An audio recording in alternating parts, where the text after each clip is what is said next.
সন্ধ্যাবেলা ওসমান সাহেব নিজে গিয়ে পরীক্ষা করলেন গেট বন্ধ করা হয়েছে কিনা।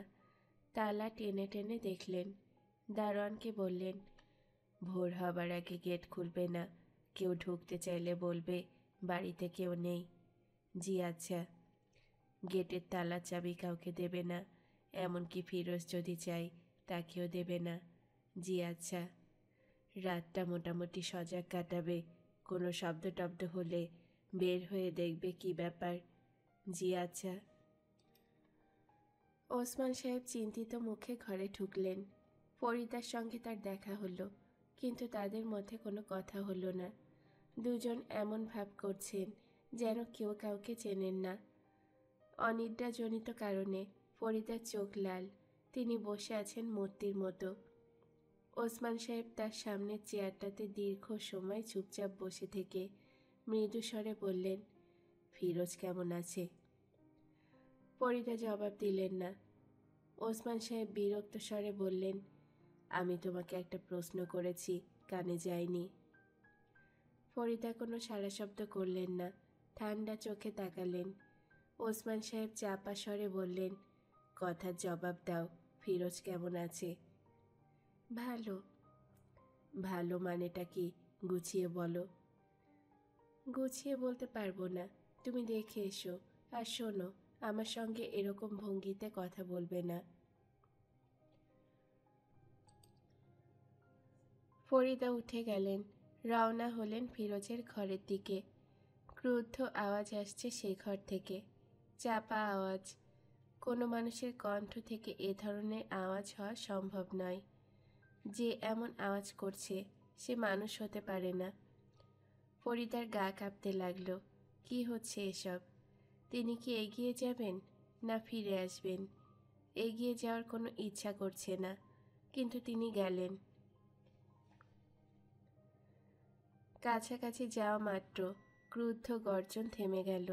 তিনি দেখলেন ফিরোজ বেশ ভালো মানুষের মতো চেয়ারে বসে পা দোলাচ্ছে, হাতে একটি বই, সম্পূর্ণ সুস্থ স্বাভাবিক ভাবভঙ্গি।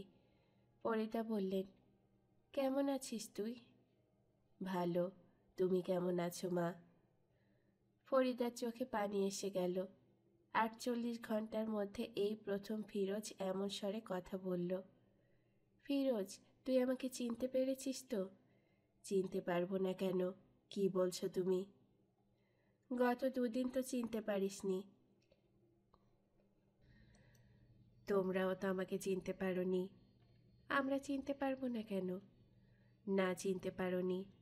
চিনতে পারলে নিজের ছেলেকে তালাবদ্ধ করে রাখতে না। বলেই হা হা করে হেসে উঠল। ফরিদা কথা ঘোরাবার জন্যে বললেন, কিছু খাবি ফিরোজ? হ্যাঁ খাবো, কিন্তু মা টেবিলে খাবার দেবে, তালা খুলে ফেলবে। আমি খাবার ঘরে টেবিল চেয়ারে বসে খাবো। ফরিদা উত্তর দিলেন না, শুকনো মুখে দাঁড়িয়ে রইলেন। ফিরোজ যা বলছে তা সম্ভব নয়, তালা খুলে তাকে নিয়ে যাওয়া যাবে না। কি মা, কথা বলছো না যে, তালা খুলবে না? ফরিদা জবাব দিলেন না। কিন্তু মা, তালাবদ্ধ করে কাউকে আটকে রাখা ঠিক নয়, খুব অন্যায়। অন্যায় নয় বলো তুমি? হ্যাঁ অন্যায়। বেশ, তালা খোলো। ফিরোজ উঠে দাঁড়ালো। তার কোলের ওপর রাখা বইটি মেঝেতে পড়ে গেল। ফিরোজ সেদিকে তাকালো না, সে এগিয়ে এসে জানালার শিক ধরে দাঁড়ালো। ফরিদা জানালার পাশ থেকে একটু দূরে সরে গেলেন। দূরে চলে গেলে যে মা, ভয় লাগছে। বলেই ফিরোজ হা হা করে হেসে উঠল। খুব ভয় লাগছে না? ফিরোজ জানালার শিক ধরে ঝাঁকাতে লাগলো। ফরিদা ভয় পাওয়া গলায় বললেন, এরকম করছিস কেন? লোহার শিকগুলো কেমন শক্ত, তাই দেখছি। এরকম করিস না বাবা। তালা খুলে দাও, এরকম আর করব না। আমি চিড়িয়াখানার জন্তু নয় মা, যে আমাকে খাঁচার মধ্যে বন্দি করে রাখবে। যাও, বাবার কাছে যাও, চাবি নিয়ে এসো। বদ্ধ ঘরে আমার দম আটকে আসছে, আমি খোলা মাঠে খানিকক্ষণ হাঁটব। যাও, যা করতে বলছি তাই করো। ফরিদা বসার ঘরের দিকে এগোলেন। ফিরোজ জানালা শিক ধরে ঝাঁকাচ্ছে। তার মুখ হাসি হাসি, যেন শিক ধরে ঝাঁকানো খুব মজার একটা ব্যাপার, আনন্দের একটা খেলা। খুব ছোটবেলায় ফিরোজ এরকম করত, জানালা শিক ধরে ঝাঁকাতো। ওসমান সাহেব অত্যন্ত বিরক্ত হলেন। কঠিন স্বরে বললেন, কি পাগলের মতো কথা বলছো? তালা খুলবো মানে কি? কি হয়েছে তুমি জানো না? ফরিদা চুপ করে রইলেন। একটা ছেলে মারা গেছে, তারপরেও তুমি তালা খুলতে বলছো? তালা দিয়েই বা কি লাভ হচ্ছে? ওই রাতেও তো তালা বন্ধ ছিল, ছিল না? ওসমান সাহেব এই প্রশ্নের জবাব দিতে পারলেন না। হ্যাঁ, ওই রাতে তালা বন্ধ ছিল এবং ভোরবেলা তালা বন্ধই পাওয়া গেছে। ফরিদা বললেন, ওই ছেলের মৃত্যুর সঙ্গে ফিরোজের কোনো সম্পর্ক নেই। ফিরোজ ঘরেই ছিল, ঘরে থাকলেই ভালো। ফরিদা স্বামীর পাশে বসলেন। তার মুখ শান্ত, চোখের দৃষ্টি উজ্জ্বল ও তীক্ষ্ণ। ওসমান সাহেব বললেন, তুমি কিছু বলবে? হ্যাঁ, বলে ফেলো, এভাবে তাকিয়ে থেকো না। ফিরোজ প্রসঙ্গে তুমি যে ডিসিশন নিয়েছ, আমার মনে হয় তা ঠিক নয়। তুমি কতদিন ওকে তালাবন্ধ করে রাখবে? ও চিকিৎসা করাও। মিসির আলীকেই বা আসতে দিচ্ছ না কেন? ওই ছেলেটির মৃত্যু প্রসঙ্গ চাপা না পড়ার আগে আমি কাউকে এ বাড়িতে আসতে দেব না। উনি টেলিফোন করলে বলবে ফিরোজ মামার বাড়ি গেছে। এতে ফিরোজের অসুখ বাড়তেই থাকবে। বারুক, তুমি নিশ্চয়ই চাও না তোমার ছেলেকে ওরা ফাঁসি কাস্টে ঝুলিয়ে দিক, চাও? না, চাই না। তাহলে চুপ করে থাকো। একটা তালা আছে, আরেকটা লাগাও। ফিরোজকে তুমি শুধু শুধু সন্দেহ করছো। তালা বন্ধ ঘর থেকে সে কিভাবে বের হবে?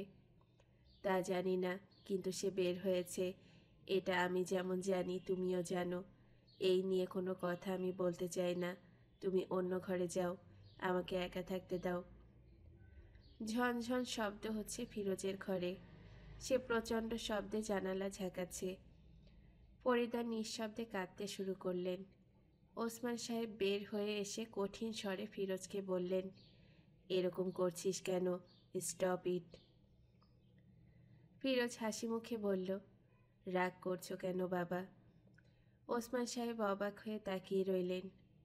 দরজা খুলে দাও বাবা, আমি খাবার ঘরে বসে ভাত খাবো, খিদে লেগেছে। কি, খুলবে না? লোহার রডটা আমার কাছে দে, আমি তালা খুলে দিচ্ছি। না বাবা, ওটা সম্ভব নয়, লোহার রডটা দেওয়া যাবে না।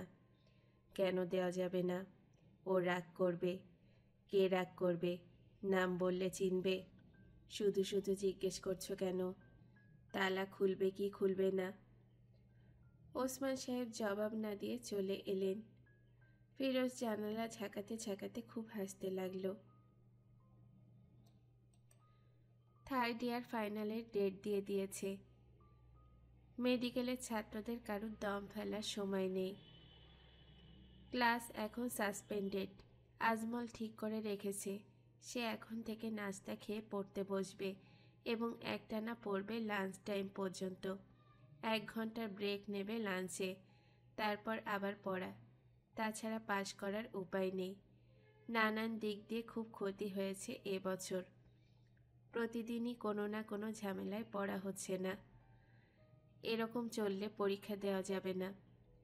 এবার পরীক্ষায় না বসলে ডাক্তারি পড়া বন্ধ করে দিতে হবে। খরচ চালিয়ে যাবার ক্ষমতা নেই। গ্রামের বাড়ি বিক্রি করে দিলেও হতো, কিন্তু মা বেঁচে থাকতে তা সম্ভব নয়। তাছাড়া বিক্রি করেও কিছু লাভ হবে না। ভাঙা রাজপ্রাসাদ কে কিনবে?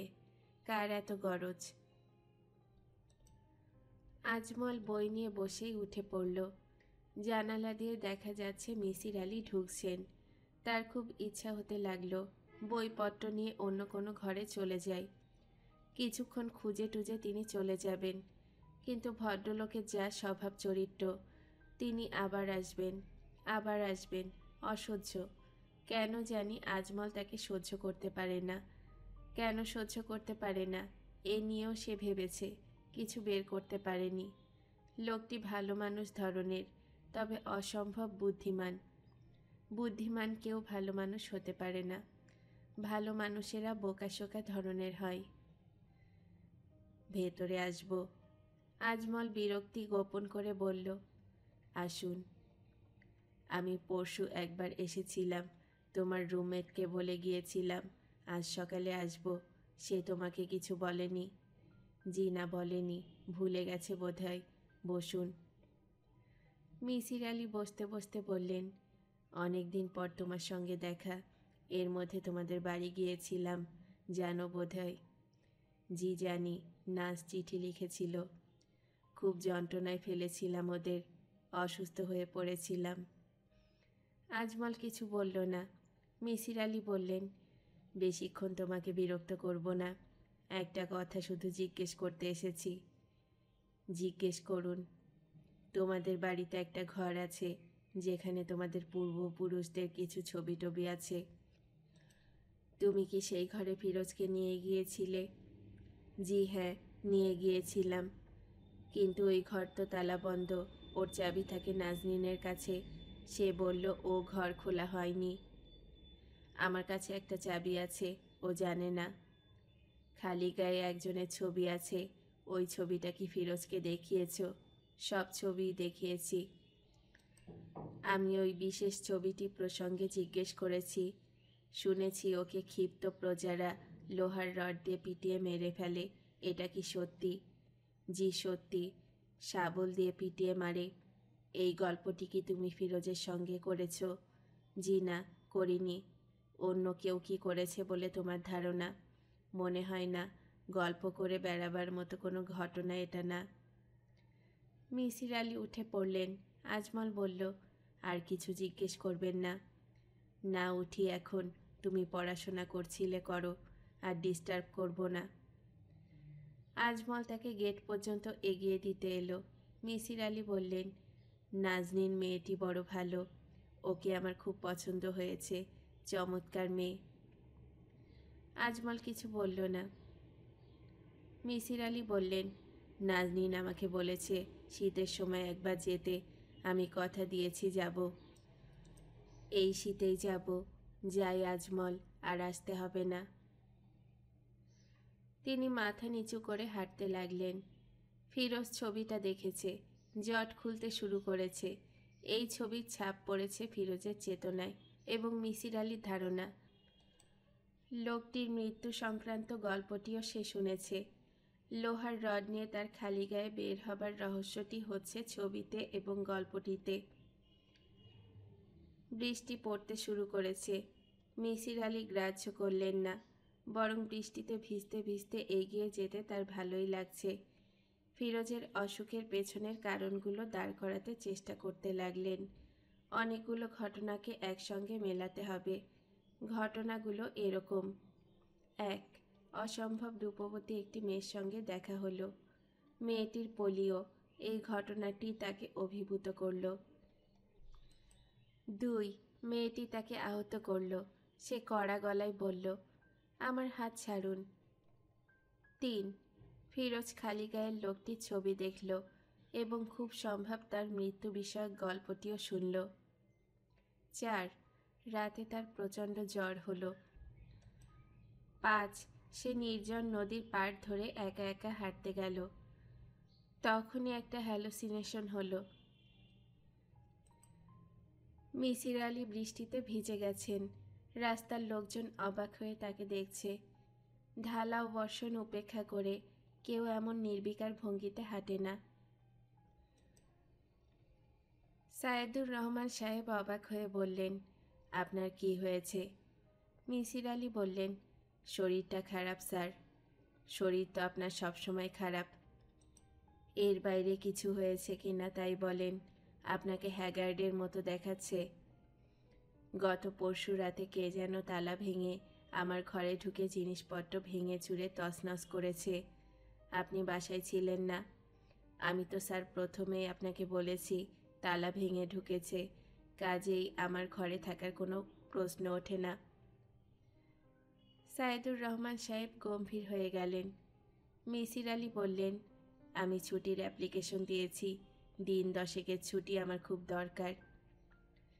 সায়েদুর রহমান মুহূর্তের মধ্যে গম্ভীর হয়ে গেলেন। ঠান্ডা গলায় বললেন, ইউনিভার্সিটিতে ক্লাস ক্লাস এমনিতেও হয় না, এর মধ্যে আপনি ছুটি নিলে তো অচল অবস্থা। এর চেয়ে আসুন আমরা সবাই মিলে ইউনিভার্সিটি তালা বন্ধ করে চলে যাই, কি বলেন? মিসির আলি সহজ স্বরে বললেন, আপনি কি স্যার আমার সঙ্গে রসিকতা করার চেষ্টা করছেন? রসিকতা করব কেন? গত 2 বছরে আমি কোনো ছুটি নেইনি, এখন নিতান্ত প্রয়োজনে যাচ্ছি, দিতে না চাইলে দেবেন না। আপনার নিজের কি অবস্থা? বছরে আপনি কি কোনো ছুটি নেননি? অন্যের সঙ্গে সবসময় একটা কম্পেয়ার করার প্রবণতা আপনার মধ্যে অনেক বেশি। এটা ঠিক না মিসির আলি সাহেব। আপনি সিএল এর ফর্মটা রেখে যান, আমি রিকমেন্ড করে দেব। মিসির আলি উঠে দাঁড়ালেন। সাইদুর রহমান বললেন, উঠবেন না, আপনার সঙ্গে আমার জরুরি কথা আছে, বসুন। তিনি বসলেন। জরুরি কথাটা আজ করতে চেষ্টা করলেন। সাইদুর রহমান সাহেবের মুখ হাসি হাসি। কাজেই কথাটা মিসির আলির জন্য নিশ্চয়ই খুব সুখকর হবে না। আপনার পার্ট টাইম অ্যাপয়েন্টমেন্টের মেয়াদ তো শেষ হতে চলল, এক্সটেনশনের কি করছেন? মিসির আলি বিস্মিত হয়ে বললেন, আমাকে কিছু করতে হবে নাকি? আমার তো ধারণা ছিল আমার কিছুই করার নেই, ইউনিভার্সিটি যা করার করবে। সাইদুর রহমান সাহেব কিছু বললেন না। তার চোখ মুখ উজ্জ্বল। এর মানে কি? তাকে কি এক্সটেনশন দেওয়া হবে না? সেটা তো সম্ভব নয়। যেখানে ফুল টাইম টিচার অ্যাপয়েন্টমেন্ট হবার কথা, সেখানে পার্ট টাইম চাকরির এক্সটেনশন হবে না, এটা কেমন কথা? স্যার, আপনি ঠিক করে বলেন তো ব্যাপারটা কি? আমার মেয়াদ শেষ। এখনও কিছু বলা যাচ্ছে না, তবে একজনের অ্যাডহক অ্যাপয়েন্টমেন্ট তো হয়েছে। এখন আর আমাদের টিচারদের শর্টেজ নেই, তাই নাকি? হ্যাঁ তাই। খাজনার চেয়ে বাজনা বেশি, ছাত্রের চেয়ে টিচারের সংখ্যা বেশি। মিসির আলি ঠান্ডা গলায় বললেন, আমি তো আপনার কোনো ক্ষতি করিনি, আপনি কেন আমার পেছনে লেগেছেন? আরে, এটা কি বলছেন? আমি আপনার পেছনে লাগবো কেন? কি ধরনের কথা এসব? মিসির আলি উঠে দাঁড়ালেন। আর এখানে বসে থাকার কোনো মানে হয় না। সাইদুর রহমান সাহেব বললেন, কি চললেন? হ্যাঁ চললাম। বিশ্ববিদ্যালয়ের কিছু কর্তাস্থানীয় ব্যক্তিদের সঙ্গে দেখা করলে কেমন হয়? তারা কি কিছু করতে পারবেন? পারবেন নিশ্চয়ই, কিন্তু এ জাতীয় কারুর সঙ্গে তার পরিচয় নেই। বিশ্ববিদ্যালয়ে খুব কম সংখ্যক অধ্যাপককেই তিনি চেনেন। আসসালামু আলাইকুম। মিসির আলি তাকিয়ে দেখলেন 2টি ছাত্র দাঁড়িয়ে আছে। তিনি বললেন, তোমরা কিছু বলবে? জি না স্যার। আচ্ছা ঠিক আছে। তিনি হাঁটছেন ক্লান্ত ভঙ্গিতে। চাকরি চলে গেলে তিনি অথৈ পানিতে পড়বেন। সময় ভালো না, দ্বিতীয় কোনো চাকরি চট করে জোগাড় করা মুশকিল। সঞ্চয় তেমন কিছু নেই। ইচ্ছা করলে সঞ্চয় করা যেত, ইচ্ছা করেনি। এ পৃথিবীতে কিছুই জমা করে রাখা যায় না, সবই খরচ হয়ে যায়। মিসির আলি হাঁটতে হাঁটতে মনে মনে বললেন, I cannot and I will not believe that man can be evil. তার প্রিয় একটি লাইন। প্রায় তিনি মনে মনে বলেন। কেন বলেন? এই কথাটি কি তিনি বিশ্বাস করেন না? যে আমরা বিশ্বাস করি না, অথচ বিশ্বাস করতে চাই, তাই আমরা বারবার বলি। তিনি ঘড়ি দেখলেন, 3টা বাজে। শরীর খারাপ লাগছে, বাসায় ফিরে যেতে ইচ্ছে করছে, কিন্তু অনেক কাজ পড়ে আছে। আজমলের সঙ্গে দেখা করা এখনো হয়ে ওঠেনি। ফিরোজের সঙ্গে দেখা করতে পারেননি। তার সঙ্গে দেখা করার সবকটি প্রচেষ্টা বিফল হয়েছে, অথচ খুব তাড়াতাড়ি দেখা করা দরকার। সাজ্জাদ হোসেনেরই বা কী খবর? সে কি হানিফা সম্পর্কে কোনো তথ্য পেয়েছে? না, কোনো চেষ্টাই করেনি। নীলুর সঙ্গেও দেখা করা হয়নি। এর মধ্যে 2বার গিয়েছেন জিগাতলায়। 2বারই বাসার সামনে থেকে চলে এসেছেন। কেন যে তার লজ্জা লাগছিল? লজ্জার কি আছে? কিছুই নেই। তিনি যাচ্ছেন তার ছাত্রীর বাসায়, এর মধ্যে লজ্জার কি? লাইব্রেরি থেকে একটা বই ইস্যু করার কথা, illusion and hallucination, doctor Jim ম্যাকার্থির বই। প্রচুর কেস হিস্ট্রি আছে সেখানে। কেস হিস্ট্রিগুলো দেখা দরকার, কোনোটার সঙ্গে ফিরোজের কিংবা নীলুর ব্যাপারগুলো মেলে কি না। পুরোপুরি না মিললেও অনেক উদাহরণ থাকবে কাছাকাছি, সেগুলো খুঁটিয়ে দেখা দরকার। মিসির আলির লাইব্রেরিতে চলে গেলেন। সাধারণত যে বইটি খোঁজা হয় সেই বইটি পাওয়া যায় না। ভাগ্যক্রমে এটি ছিল। চমৎকার বই, 300-র মতো কেস হিস্ট্রি আছে। আজ রাতের মধ্যেই শেষ করে ফেলতে হবে। তিনি স্টিভেন ওশনের সমনম্বলিক প্যাটার্ন বইটিও নিয়ে নিলেন। এটিও চমৎকার একটি বই। তার নিজেরই ছিল। তার কাজের ছেলেটি পুরনো বইয়ের দোকানে বিক্রি করে দিয়েছে। মহা বদমাইশ ছিল, তাকে প্রায় ফতুর করে দিয়ে গেছে। তিনি একটি দীর্ঘ নিঃশ্বাস ফেললেন। মানুষ কত বিচিত্র। এই ছেলেটিকে তিনি বিশেষ স্নেহ করতেন। স্নেহ অপাত্রে পড়েছিল। মানুষের বেশিরভাগ স্নেহ মমতাই অপাত্রে পড়ে। কেউ আমার খোঁজ করেছিল হানিফা? জি না। চা বানিয়ে আন, দুধ চিনি ছাড়া। হানিফা চলে গেল। তার শরীর বোধহয় খানিকটা সেরেছে। মুখের শুকনো ভাবটা কম। ঘরে ওজন নেবার কোনো যন্ত্র নেই। যন্ত্র থাকলে দেখা যেত ওজন কিছুটা বেড়েছে কিনা। মিসির আলি ইজি চেয়ারে শুয়ে জিম ম্যাকার্থির বইটির পাতা উল্টাতে লাগলেন। কত বিচিত্র কেস হিস্ট্রি না ভদ্রলোক জোগাড় করেছেন। Case history number 63, Miss King Silverstone, বয়স 25, computer programmer, the Annex Digital Limited, Dover, California. Miss King Silverstone থ্যাঙ্কস গিভিংয়ের 2 দিন আগে দি অ্যানেক্স ডিজিটালস লিমিটেডের 3 তলার একটি ঘরে কাজ করছিলেন। সন্ধ্যা মিলিয়ে গেছে। অফিসের একজন গার্ড ছাড়া দ্বিতীয় কোনো ব্যক্তি নেই। গার্ড 1 তলার কফি রুমে। সে বলে গেছে মিস সিলভার স্টোন যেন কাজ শেষ করে যাবার সময় তাকে বলে যান। কাজেই মিস সিলভার স্টোন রাত 8টার সময় কাজ শেষ করে কফি রুমে গেলেন। অবাক কাণ্ড, কফি রুম অন্ধকার, কেউ কোথাও নেই। তিনি ভয় পেয়ে ডাকলেন, মুলার। কেউ সাড়া দিল না। তিনি ভাবলেন মুলার হয়তো সোফায় ঘুমিয়ে পড়েছে। কাজেই তিনি ঘরে ঢুকে বাতি জ্বালিয়ে স্তম্ভিত হয়ে দেখলেন মুলার নেই, তবে সোফায় একজন অস্বাভাবিক লম্বা মানুষ বসে আছে। মানুষটি নগ্ন। তিনি চেঁচিয়ে ওঠার আগেই লোকটি বলল, ভয় পেও না, ভয় পাওয়ার কিছু নেই। তুমি কে? আমি এই গ্রহের মানুষ নই। আমি এসেছি সিরাস নক্ষত্রপুঞ্জ থেকে। আমি পৃথিবীর একটি রমণীর গর্ভে সন্তানের সৃষ্টি করতে চাই। মিস সিলভার স্টোন পালিয়ে যেতে চেষ্টা করলেন, কিন্তু পারলেন না। তার পা যেন মেঝের সঙ্গে আটকে গেছে।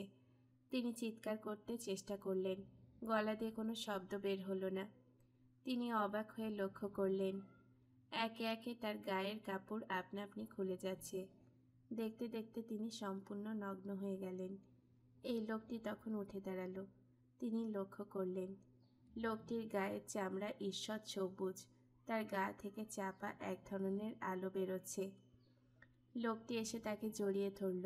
আপনা আপনি বাতি নিভে গেল। এই হচ্ছে মিস কিং সিলভার স্টোনের গল্প।